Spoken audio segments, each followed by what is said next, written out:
Toward you more. Let's take your shirt. Welcome to the conversation. My name is Shannon Taylor. I'm the executive director of Blacks and Jews, not just Blacks and Jews in Conversation. And today, those of you out there, you have a chance not only to learn about music and recording and music studios, recording studios, and the history of such, and talent, and how to make records, but also about upcoming productions and commemorations, especially about the Shoah, the Holocaust, and mourning. We are losing people left and right. One of our guests, Cecelia Margulies, not only she lost her father-in-law from her husband Reuben Margulies, but 18 days later her own father. But does that stop her from coming on our show? Of course not. When a guest books on this show, nothing stops them from coming on, because they know that there are things in life that you come to a show like this for mourning purposes. And with her is Rami Adid, a dear friend dating back to I don't know how many decades. The one who's skilled in this show, the only one who's skilled in this show. And fortunately, really? I've known him so long that I can borrow his skills for the two of us on this show. And together, Seal and Rami have been a great team and have produced many records, much music, and are much in demand. And I would like to add that we're going to have a program that they're going to produce in the near future called The Power of Good. And that's what our organization stands for, good. And actually, during the Holocaust, the power of good took place. And it honored rescuers and liberators and heroes. And it took place throughout the Holocaust, this rescue effort, by people who were Jewish and non-Jewish. And this in particular will recognize those who were not Jews. And it's taking place Wednesday evening, March 26th. We're giving you notice.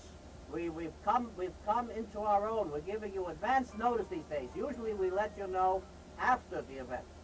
On March 26th at 7:30 p.m., the Fifth Avenue Synagogue, 5 East 62nd Street. A special appearance by Lisa Appel, who was the daughter of Hitler's Minister of Education in Poland. If I was her, I would have gone into hiding and never come out. But this courageous soul, who is a convert to Judaism, obviously has a lot of interest to tell you. And the program features Joseph Malovani, the cantor of the Fifth Avenue Synagogue, Elliot Weiss, the accomplished vocalist, and music composed by Cecelia Margulies, of course, and Rami Adid. And video presentations and essay contest awards. And I want you to know we don't take call-ins on this show, despite how many people call in. I refuse to take call-ins because we have too many things to come from our guests. The phones are busy from beginning to end, but I refuse to take calls. So you have to send in to our email, which is on the screen, njbjc.org. And I don't know what's going to be in the video. The Celia can tell you about that. And the essay contest awards, and I've submitted many an essay, never won an award, so I'm not going to submit to this either. But don't let that discourage any of you. And they have a new staff at the Fifth Avenue Synagogue. I don't recognize Rabbi Yaakov Kermeyer, but I'm sure that he's up to par. Shoshana Heikens is part of the committee. A dear friend, Dov Heiken, will be on this show in the near future. He was stopped because something took place in Albany of minor consequence, but it was enough to keep him from getting here. And of course, the sponsor of the whole thing is Amuna of America, which is dear to our guest's heart. And Seal has been working tirelessly for Amuna for I don't know how long. I'm not going to tell you how long because it might date our guests, so I'll leave that part out. I would also add that Jackie Mason opens tonight on Broadway at the World Stages on 50th Street, and every show he ever brought is always great and new and wonderful. And it's just a comment about new talent and not a commercial plug. And as well, we are entering into what we would call this the Ides of March. And so many disastrous things have happened. I'm in great mourning for the disaster of the crane in New York City. I've never been a fan of the Department of Buildings and what they certify to be accurate you better pray you have other people in the business that you can rely on. I've always been on Joey Reynolds and ABC and all kinds of shows telling you about the lack of confidence that I have in what goes on in this city. And first you have the steam explosion, now you have the crane explosion, and friends are passing left and right. A very dear friend of ours, Alex Parker, passed recently, and our sentiments go out to his family. I heard from his daughter Jane, and to his wife Charlotte. He'll be buried at Arlington Cemetery next to his many projects. He was a World War II a hero, one of the greatest air aces and navigators. And we will miss him. Fortunately, he was on our show, and we will replay that tape in the not too distant future. Next week, we honor the memory of Frank Kutnicki, a dear friend of our show, with Morty Dukansky, the detective assigned to Israel for terrorism and investigating terrorism on behalf of Police Commissioner Ray Kelly. Frank Kutnicki, another dear friend, died at a very young age. We are losing great people very, very quickly. And Seal, of course, was a very great friend of our dear departed Rabbi Meir, and wrote music on his behalf. And we're talking about memorial on this show and on the next, because of the proximity to the show. But Rami is the king of music and the king of recording, and I hope in the coming minutes he will talk about how you can make a recording and how you operate a record studio. Take it away. Great. Thanks, Shannon. It's a pleasure to be here. And, I was walking here, I was really thinking about what one would say about the process of making records and making music. And I think I'm really lucky to have a partner in crime here, that we really feel each other. So in the process of making the music, there is a lot of choices and a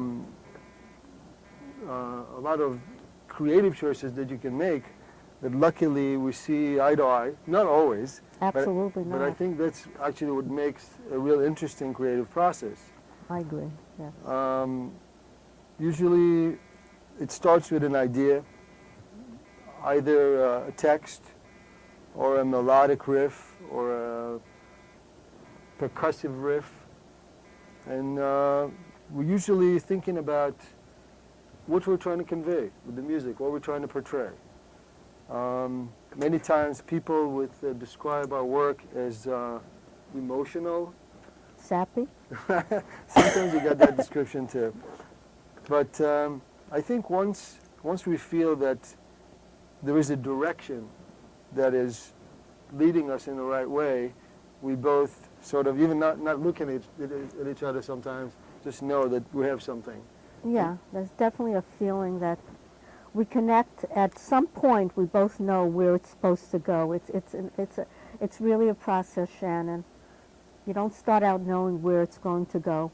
And I think every instrument has an emotion, and somehow each instrument blends to the emotion of the song and creates the whole feeling of that particular song and what you're trying to convey. I also wanted to mention the way I met Rami was very interesting, because we're trying to, we're speaking about an event today that is sponsored by Emunah of America, by the Yossi Berger Holocaust Study Center. I actually met Rami because of Emunah.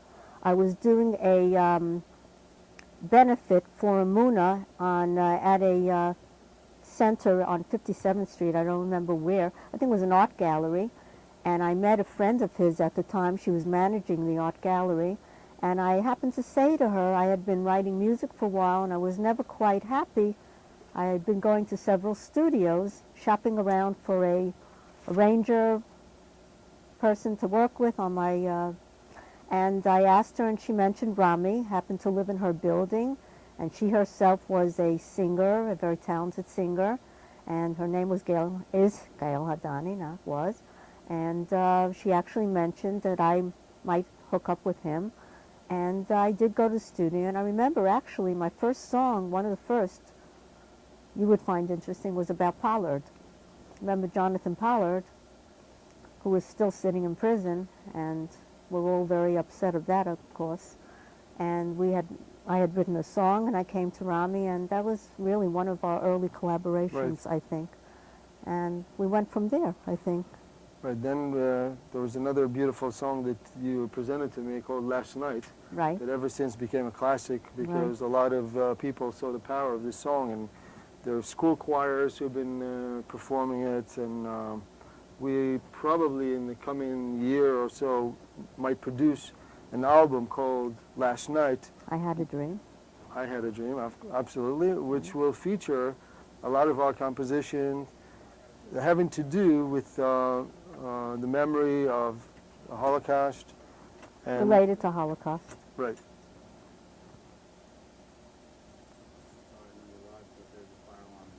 There's a fire alarm. Oh, that's what I thought.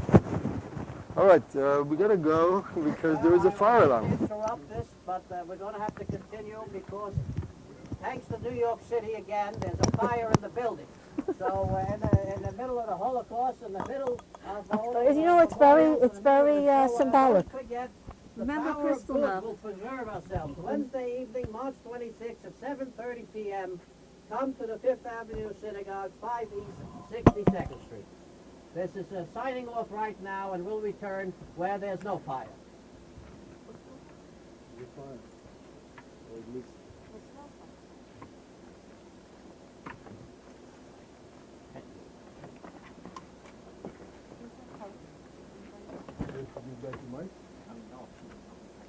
Gotta get right out.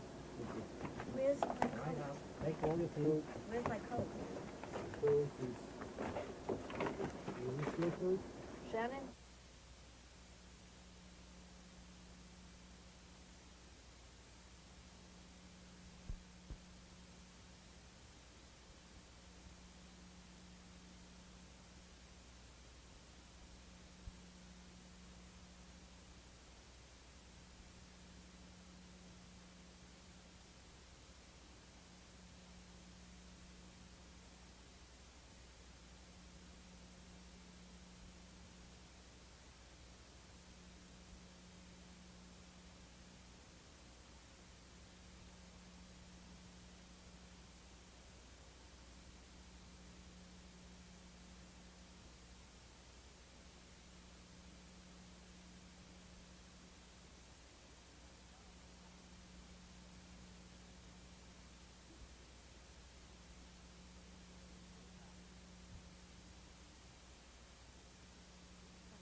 All right, here we are. Now we're back again. Look at the magic. Boy, when we put the three of us together, we're really going to get a production team. We got, It's very we got 8 show. minutes No, left when to we go. get together, it's very combustible. Yes. All right, I'm going to turn it back to the two of you. How's that? And thanks to the New York City's fire, I got to compliment the firemen. There's no more efficient group in the world than New York City's firemen. I've had wonderful experience with them before, and they certainly know what they're doing. And thanks to them, Is we're this back true? on air with Rami Yadid and Cecelia Margulies and the March 26th production Right. at the Fifth Avenue Synagogue at 7:30. How's that for memory? And now, back to the two of you. Okay. The problem is that I don't remember at all what I was saying. Okay, but that's okay. And anyway, the fire just reminded me my last year's event was Kristallnacht, which means Night of Broken Glass, which was the 14th event. This year we're doing the 15th year. We're doing the Yom HaShoah event for Amuna for the Holocaust Center. The Holocaust Center is actually based in Baka, Jerusalem. It's in a college, and it's a teaching center. It's for the students of the college, and it's for the community at large.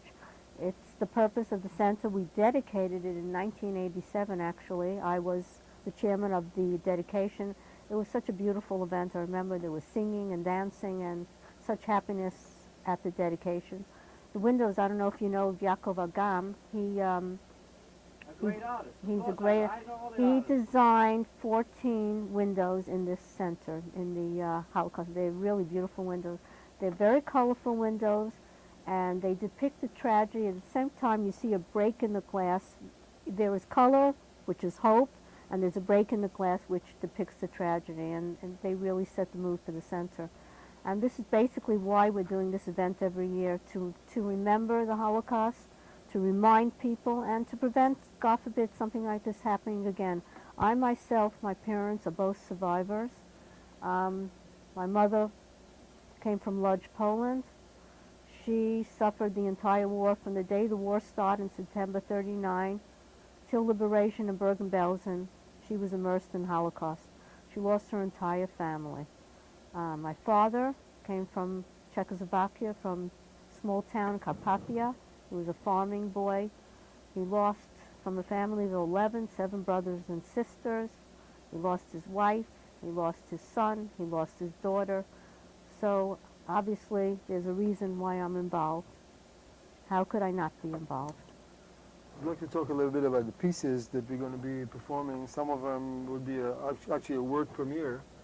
One of the pieces is called Lazarcha, and it's based on the pasuk from Bereshit, the verse from Bereshit, Genesis, referring to the promise of God to Abraham that the land would be for his generation, and is pointing to the 4 directions, and he's promising as a covenant. The text is talking about Brit Olam, a covenant for generation that upholds this promise and the right of the Jews to their land.